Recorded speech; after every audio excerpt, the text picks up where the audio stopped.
بسم اللہ الرحمن الرحیم۔ السلام علیکم۔ چھٹی صدی عیسوی میں یہ دنیا نہایت تاریک دور سے گزر رہی تھی۔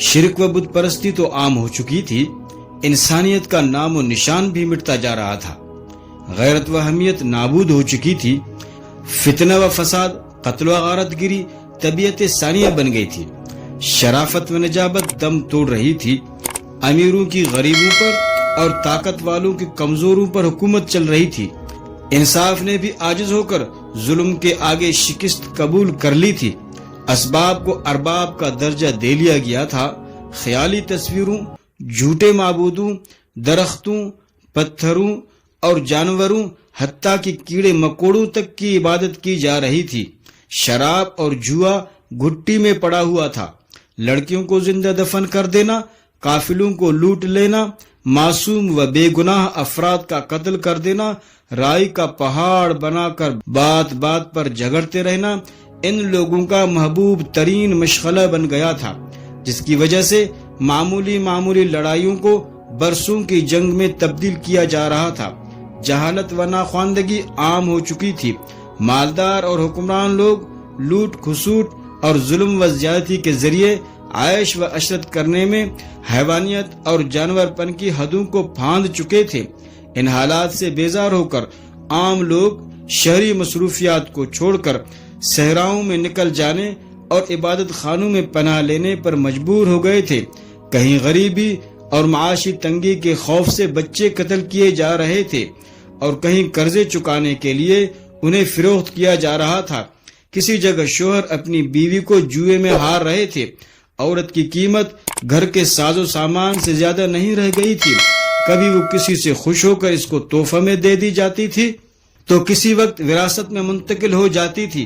بہادری، جفاکشی، ہمت و عزیمت جیسی صلاحیتیں ان لوگوں میں موجود تو تھی، مگر یا تو وہ حاکموں کے ظلم تلے دبی ہوئی تھی یا پھر خاندانی برتری جتانے میں اور فخر و غرور جیسی مذموم حرکتوں میں استعمال ہو رہی تھی۔ مختصر یہ کہ انسانیت جہالت و ضلالت کے محیب سایہ تلے کراہ رہی تھی اور بد کرداری و بد اخلاقی کی گھٹاٹوپ تاریکی اس پر چھائی ہوئی تھی۔ جب دنیا کا یہ عالم ہو گیا اور دن بدن حالات مزید بگڑتے چلے جا رہے تھے تو اللہ رب العزت نے اپنے قانون ہدایت کے مطابق انسانیت کے اس بھٹکے ہوئے قافلے کو سیدھا راستہ دکھلانے اور اپنے بندوں کو نور ہدایت سے منور فرمانے کے لیے خاتم الانبیاء صلی اللہ علیہ وسلم کی بعثت کا ازلی فیصلہ ظاہر فرما دیا۔ چنانچہ مکہ معظمہ میں ابرہہ کے مشہور واقعے سے 50 دن بعد 9 ربیع الاول عام الفیل مطابق 21 اپریل 571 پیر کے دن صبح صادق کے وقت طلوع آفتاب سے قبل 14 سالہ بیوہ محترمہ حضرت آمنہ کے بطن مبارک سے 24 سالہ عبداللہ مرحوم کے بیٹے سید الثقلین سرور کونین سیدنا و مولانا حضرت محمد الرسول اللہ صلی اللہ علیہ وسلم اس چمنستان عالم میں اپنی تمام خوبیوں اور برکتوں کے ساتھ رونق افروز ہو گئے۔ اب کیا تھا، اہل عالم کی قسمت چمک گئی، مایوسیاں امید میں تبدیل ہو گئی، دنیا کا اندھیرا و نورانیت میں بدل گیا، ایوان کسرا کے کنگرے گر پڑے، آتش کدہ فارس بجھ گیا، نہر ساوہ خشک ہو گئی، صنم خانے اور بت کدے خاک میں مل گئے، نجومیوں کے دل دھڑکنے لگے، منتظرین کا انتظار دور ہوا کہ بھٹکتی انسانیت کو بے مثال قائد اور کامل رہبر مل گیا۔ آپ صلی اللہ علیہ وسلم کی پیدائش کے سال یمن کے ایک گورنر ابرہہ نے یمن کے مشہور شہر صنعاء میں بادشاہ حبشہ کے لیے ایک شاندار عمارت تعمیر کرائی، جس میں ایک گرجا گھر بھی بہت خوبصورت اور عمدہ بنوایا تھا۔ اس کی تمنا تھی کہ جس طرح لوگ کعبۃ اللہ کی زیارت کے لیے ہر سال جمع ہوتے ہیں، اسی طرح اس گرجا کے دیکھنے کے لیے بھی اطراف و اکناف سے لوگ آیا کریں۔ جب اس کا یہ ارادہ علاقے کے لوگوں میں مشہور ہوا تو یہ بات عربوں کو سخت ناگوار گزری کہ کعبۃ اللہ کے مقابلے میں کوئی اور گھر ایسی ہی تعظیم کے لیے بنایا جائے جیسا کہ کعبہ کی ہوتی ہے۔ ایک کنانی شخص نے کوئی موقع دیکھ کر اس گرجا گھر میں جا کر غلاظت کر دی۔ اس حرکت پر ابرہہ کو طیش آنا فطری امر تھا۔ ابرہہ غضبناک ہوا اور ٹھان لیا کہ اس کے جواب میں کعبۃ اللہ کو منہدم کر دوں گا۔ اس ارادہ سے بہت بڑا لشکر لے کر مکہ مکرمہ کے لیے روانہ ہوا۔ راستے میں جن لوگوں نے اسے روکنے کی کوشش کی انہیں شکست دیتا ہوا مکہ مکرمہ پہنچ گیا۔ مکہ کے سردار عبد المطلب کو معلوم ہوا تو انہوں نے کچھ زیادہ توجہ نہ دی اور کہا کعبہ کا رب خود اس کی حفاظت کر لے گا۔ البتہ دعا کا اہتمام کیا اور کروایا۔ جس دن حملہ کے ارادہ سے ابرہہ اپنے خیمہ سے نکلا، اس کا ہاتھی ضد میں آ کر راستے میں بیٹھ گیا اور قدرت خداوندی نے چھوٹی چھوٹی چڑیوں کے ذریعے اس پر اور اس کے لشکر پر ایسی کنکریاں برسائیں کہ سنبھل نہیں پائے، تباہ و برباد ہو گئے۔ اس تاریخی اور عبرتناک واقعے کے 50 دن بعد آپ کی پیدائش ہوئی۔ والدہ محترمہ نے غیبی بشارت سے آپ کا نام احمد صلی اللہ علیہ وسلم رکھا۔ آپ صلی اللہ علیہ وسلم کے دادا عبد المطلب کو جب آپ صلی اللہ علیہ وسلم کی ولادت کی پرمسرت خبر پہنچی تو آپ نہایت ہی مسرت و خوشی کے عالم میں حضرت آمنہ کے گھر تشریف لائے اور پوتے کو گود میں لے کر حرم محترم پہنچے۔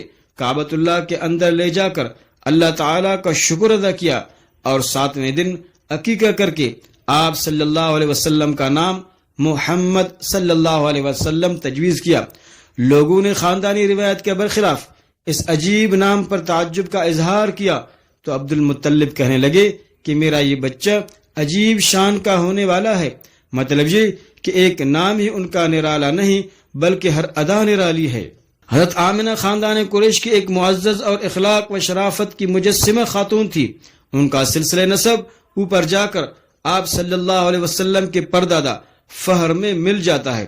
فہر ہی کا لقب قریش تھا، اسی نسبت سے آپ صلی اللہ علیہ وسلم قریشی کہلاتے ہیں۔ حضرت آمنہ بھی قریشیہ تھی۔ آپ صلی اللہ علیہ وسلم کے والد ماجد آپ صلی اللہ علیہ وسلم کے دادا عبد المطلب کے سب سے چھوٹے اور چہیتے بیٹے تھے۔ اخلاق و شرافت کا پیکر اور شرک و بت پرستی سے متنفر تھے۔ عبد المطلب نے نظر مانی کہ اگر انہیں 10 بیٹے ہو گئے اور وہ ان کے کام کاج میں ہاتھ بٹانے لگے تو وہ ایک بیٹے کو اللہ کے نام پر قربان کر دیں گے۔ حضرت عبداللہ کی پیدائش سے ان کی یہ خواہش پوری ہوئی۔ جب انہوں نے نظر پوری کرنے کا ارادہ کیا تو سب بیٹوں کے نام قرعہ ڈالا۔ تینوں مرتبہ قرعہ میں قربان کرنے کے لیے عبداللہ ہی کا نام نکلا۔ عبد المطلب تو تیار ہو گئے مگر بہنوں اور قوم کے لوگوں نے مزاحمت کی اور یہ طے پایا کہ عبداللہ اور ایک جان کا مقررہ فدیہ یعنی 10 اونٹ کے درمیان قرعہ ڈالا جائے۔ ایسا کیا گیا تو بھی عبداللہ ہی کا نام نکلا۔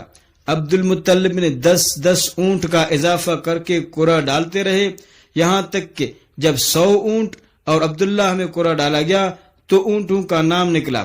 سب لوگ خوشی سے سرشار ہوئے اور عبد المطلب نے بیٹے کے فدیے میں 100 اونٹ قربان کر کے اپنی نظر پوری کر لی۔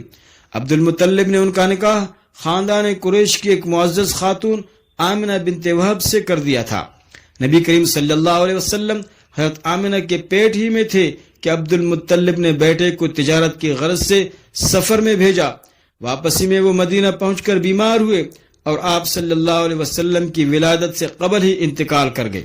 اسی طرح آپ صلی اللہ علیہ وسلم کا جوہر پاکیزہ پشتوں سے پاکیزہ پشتوں میں منتقل ہوتا ہوا بالآخر حضرت عبداللہ کے ذریعے حضرت آمنہ کے بطن مبارک میں قرار پایا، پھر دنیا کے مشرق و مغرب میں جگمگایا۔ اللہم صلی وسلم علیہ وعلی آلہ۔